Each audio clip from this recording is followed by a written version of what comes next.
It's almost like standing on hallowed ground. Usually what happens is when I press play, they sit and their eyes are wide and their chins hit the floor. The fullness, the richness, natural, low end. It's pretty amazing, you know. Arm-tingling moments on you as you listen to it all.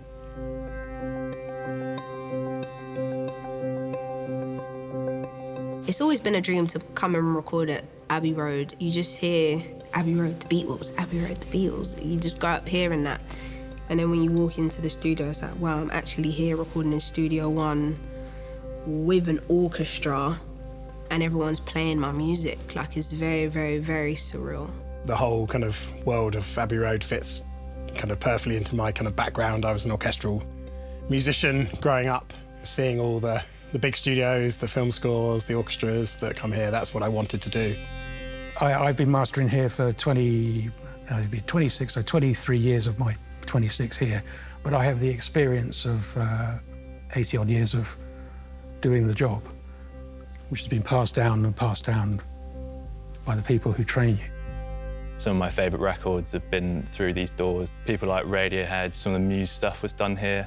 Some of the people I get to work with are the people who worked on those records. Yeah, it's a dream to be here. I quickly learned that part of my job was being there for a private gig every morning.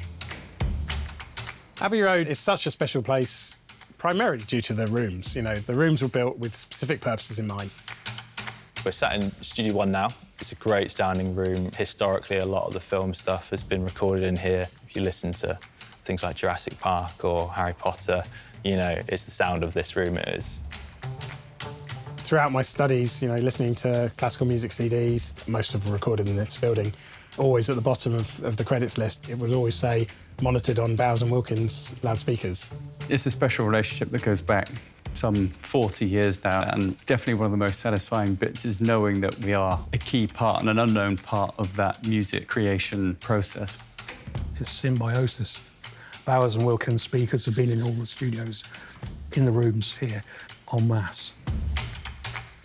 The control room in Studio 2 has this punchier sound.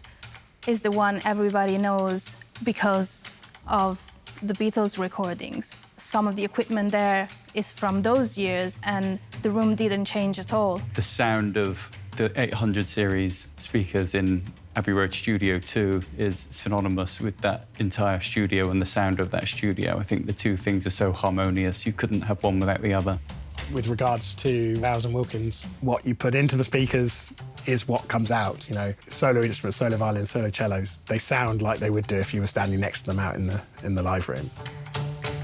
We were recording the second Fantastic Beasts film, and that was a real pinch-me moment, standing in the control room in front of the speakers and hearing those famous keys go down. It was, yeah, that was really something, that was. Speakers in mastering rooms need to be very truthful. You wouldn't want to colour the sound before we start to weave our spell with it. If we didn't have that clarity and that transparency, it would be basically impossible to know what's actually going on sound-wise. They can't be over-flattering, and they're not. They show me straight away where the trouble spots are, if any. They're like an uncle and auntie you can really trust. You can ask them questions that you wouldn't ask your mum and dad. So they're still a little bit groovy. When I'm mastering, I'm not necessarily listening to the music, I'm listening to the noise it makes. So imagine you're at the cinema and the film is over there. What the 800Ds allow you to do is put the 3D glasses on. You hear the space between the bass guitarist and the drummer, because there's an amount of air between them. You could hear how high the room is. Height, space, three-dimensional. Super made up that all the guys at Abbey Road really like the way that we've made the speakers sound. It's amazing. It's really great that you think in a similar way. Yeah, simple as that. It's very, yeah, gives you a lot of pride. Yeah. No one rests on their laurels, right? So we produced a range last time around that was very positively regarded by everybody. And the first thing we did when looking at the new one was basically tear all that up. We're looking forward to trialling the D4s, the new range in Studio 2. The control room's had a number of different incarnations in my 25 years here.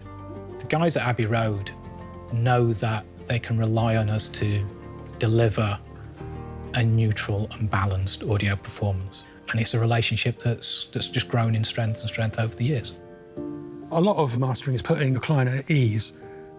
When he comes into my room, your client has to be able to hear what he's expecting to hear, how they've heard it elsewhere. Then they think, oh, right, I feel a bit more at ease about everything now. And people will relax. It's amazing to kind of have them come in and say, oh, they've never heard it sounds so good. Yeah, when you're doing a playback in this room, you know, turn the lights down, listen loud, and it's a kind of unique experience for anyone who's joining in.